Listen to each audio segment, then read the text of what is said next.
Alright, good people, as you may be aware, the MWC, the Mobile World Congress, is happening right now in Barcelona. And while I unfortunately cannot attend in person this year, I still have some goodies to show you today. And just in case you want to know whatever else is happening in the world of phones for 2026, make sure you head on over to our subpage on the website for all the news and hands-on articles, since we have quite a lot of boots on the ground.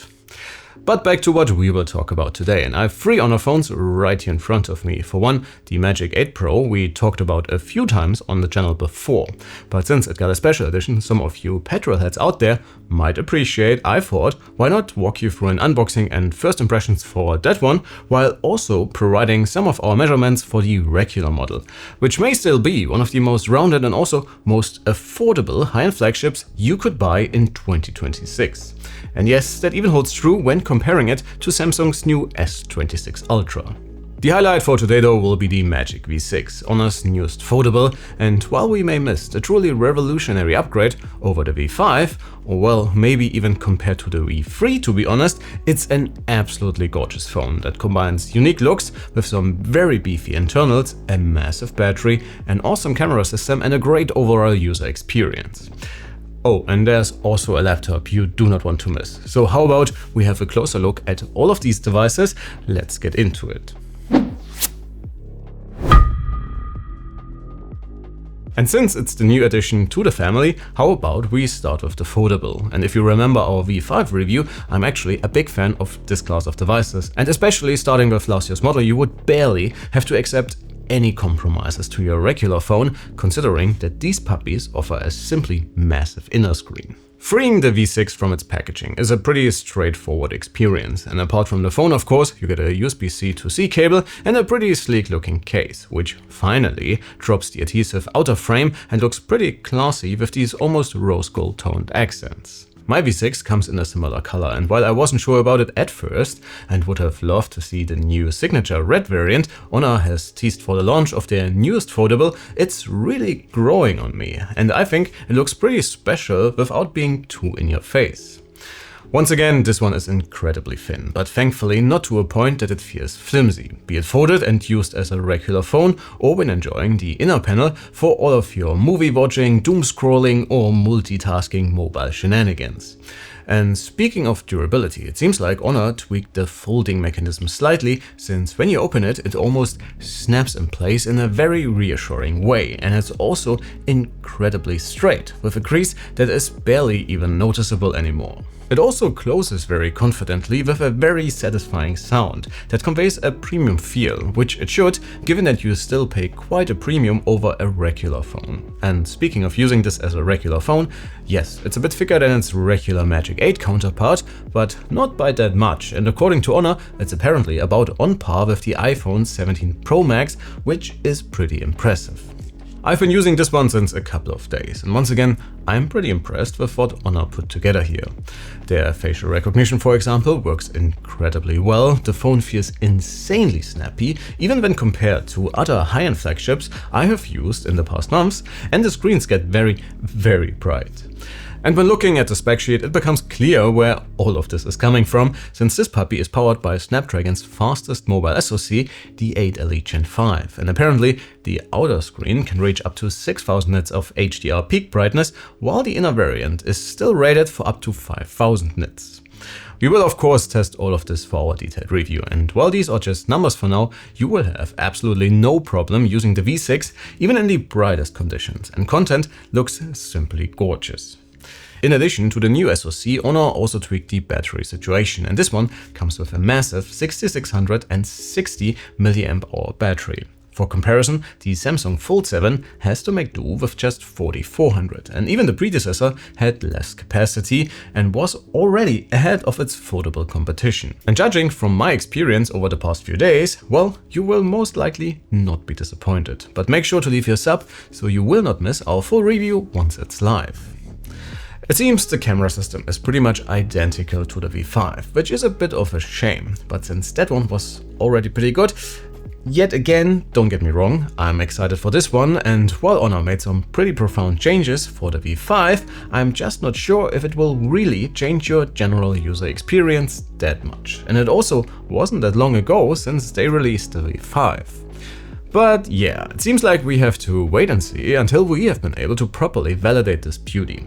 But should you be in the market for foldable this year, you should definitely keep an eye out for this one.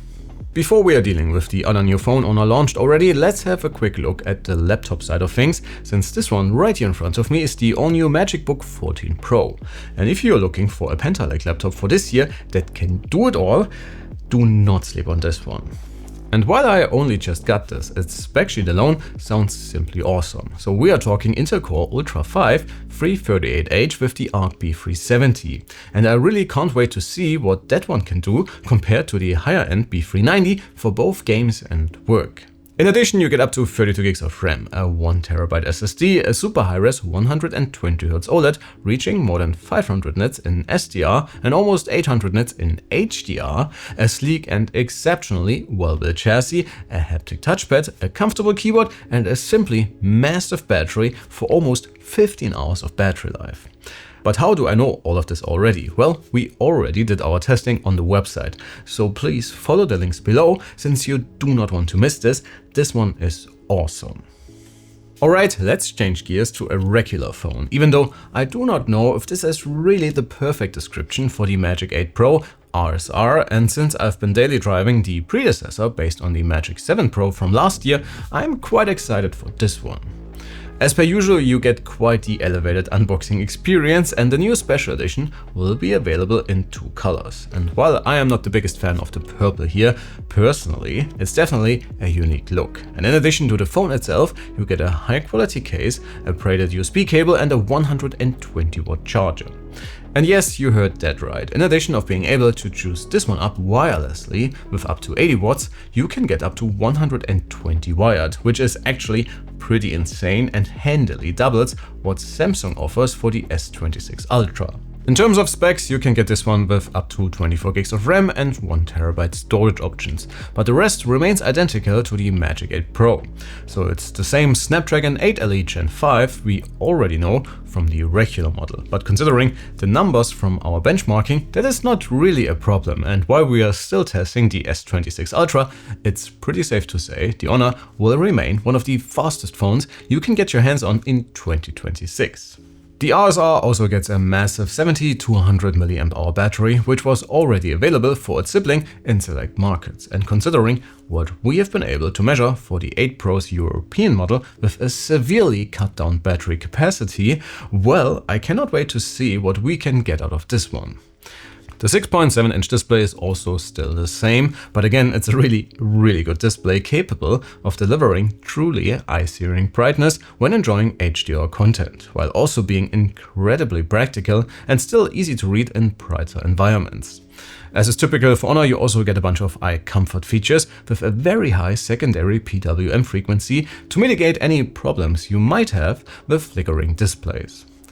While last year's RSR got a bit of extra love for the camera system, Honor bets on the same sensors for the 2026 update as we have already seen in the Magic 8 Pro. And since we covered this camera system extensively in 2 videos already, please check out our initial first impressions for the Magic 8 Pro during a trip to China, and you also might enjoy the comparison I did a few weeks ago putting this one against its flagship competition.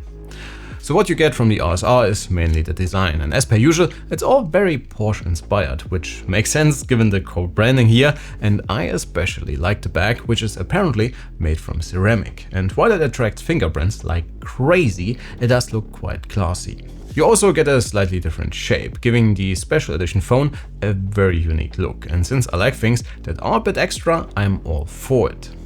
The camera bump has also been tweaked, inspired by Porsche's headlight design, and overall this is a good looking premium feeling phone that will probably be pretty expensive, but you will have a hard time finding anything like it on the market.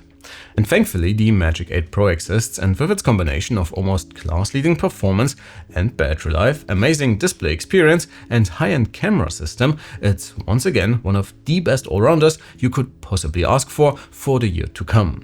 And please make sure to leave your sub, since you bet we will put this one against its arch nemesis, the Samsung S26 Ultra, and I'm sure that is a video you won't want to miss. And that actually already wraps up today's video.